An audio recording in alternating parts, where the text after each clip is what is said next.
அந்த வீட்டில் இருக்கிற பெரியவங்க தான். அதே மாதிரி நம்ம நாட்டுக்கு ரொம்ப முக்கியமானவங்க உங்களை மாதிரி விவசாயிங்க தான்.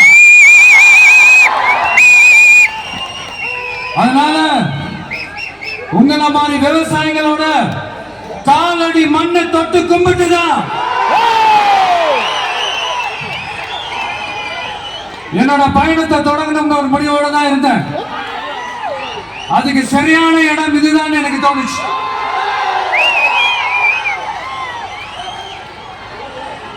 என்ன உங்க வீட்டில் இருக்கிற ஒரு மகனா என்னோட கள அரசியல் பயணம் உங்களோட ஆசீர்வாதத்தோட இங்கிருந்து தான் தொடங்குது.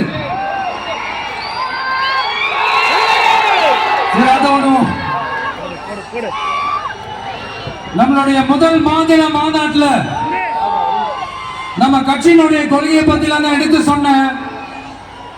அதுல ஒண்ணுதான் இயற்கை வள பாதுகாப்பு, சூழலியல் மற்றும் காலநிலை நெருக்கடியை எதிர்கொள்ளக்கூடிய இயற்கைக்கு ஊறு விளைவிக்காத பகுதிசார் மாநில வளர்ச்சி பரவலாக்கம். இதான் நாம் அறிவிச்ச அந்த கொள்கை. இதான் நான் இங்க சொல்றதுக்கு காரணம் ஓட்டு அரசியலுக்காக இல்ல.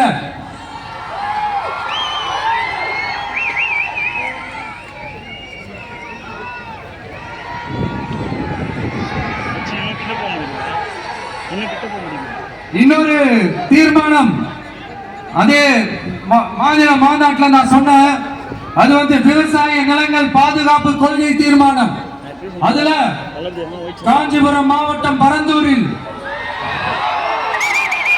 1000க்கும் மேற்பட்ட ஏக்கர் பரப்பளவில் 13 நீர்நிலைகளை அழிச்சு சென்னையை நிரந்தரமாக வெள்ளக்காடாக்கும் திட்டத்தை ஒன்றிய மாநில அரசுகள் கைவிட வேண்டும் வலியுறுத்தின.